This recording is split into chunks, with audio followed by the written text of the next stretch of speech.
Although many Chinese journalists chafe at censorship, there's been an implicit understanding that they could negotiate changes with government officials. But the strike at Southern Weekly occurred because officials broke the informal agreement. Our contributor in Hong Kong, David Bendersky, explains. The annual New Year's greeting at Southern Weekly, one of China's more outspoken newspapers, is a time-honored tradition. Every year, the letter has voiced the paper's hopes for progress and change in China. The first draft of this year's greeting spoke of the hope of greater rights and freedom in China. It was called the China Dream, the dream of constitutionalism.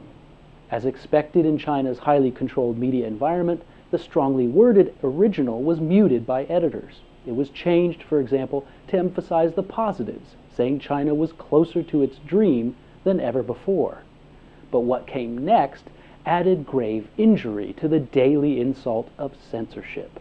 After all the paper's editors had signed off on the final proofs, including the revised greeting, and gone home, propaganda leaders went over the heads of the paper's editors to make further changes, even penning their own introduction, Seeking Dreams.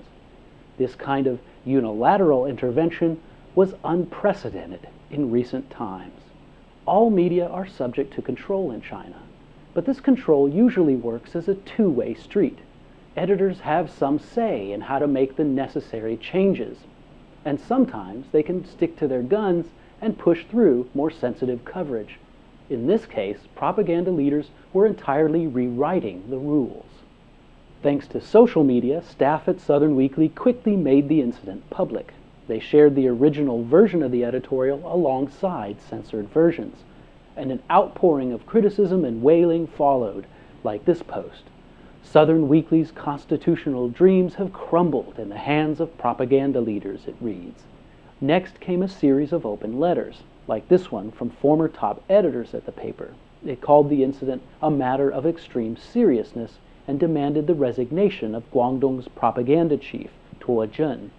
In this letter, some of China's most prominent scholars warned that the incident risked Guangdong's reputation as the vanguard of Chinese reform and openness. When propaganda leaders tried to deny responsibility by forcing the paper to run a statement on its social media account on January 6th, things went from bad to worse.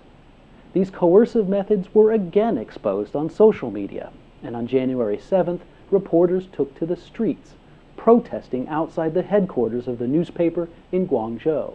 The protests were joined by many other Chinese on social media. Here are mashups, now deleted, of internet users holding up posters that read, "I support Southern Weekly." On January 7th and 8th, Chinese newspapers and websites nationwide were forced by a propaganda directive to run an editorial from the hardline Global Times. It dismissed Southern Weekly supporters over this row as a bunch of know-nothing troublemakers. The editorial took as truth the statement on Southern Weekly's social media account that staffers had already roundly rejected as another lie. Midweek, internet users drove another wave of attention by attacking the Global Times editorial and comparing censorship and propaganda to the eating of feces. In this cartoon posted to social media, the Global Times defecates into a bowl while a Santa Claus whose face is formed by the Chinese character for propaganda spoon feeds waiting children. "One spoon for each person," he says. A compromise of some kind is likely that allows the paper to return to its former status quo, probably in exchange for an admission of what has always been true, that the party ultimately calls the shots. In the end, this could be a net positive for China's media. It sets a strong precedent and says to propaganda leaders, look, the red lines work both ways. Cross them at your own peril. In Hong Kong, I'm David Bendersky for Link Asia. Since David filed that piece, an agreement has been reached to end the strike. Southern Weekly was published as scheduled on Thursday, but the details of the deal worked out between the journalists and propaganda authorities are not clear. One point of note is that there was no mention of the dispute in the latest edition. Instead, the lead story was about a fire in an orphanage in faraway Henan province.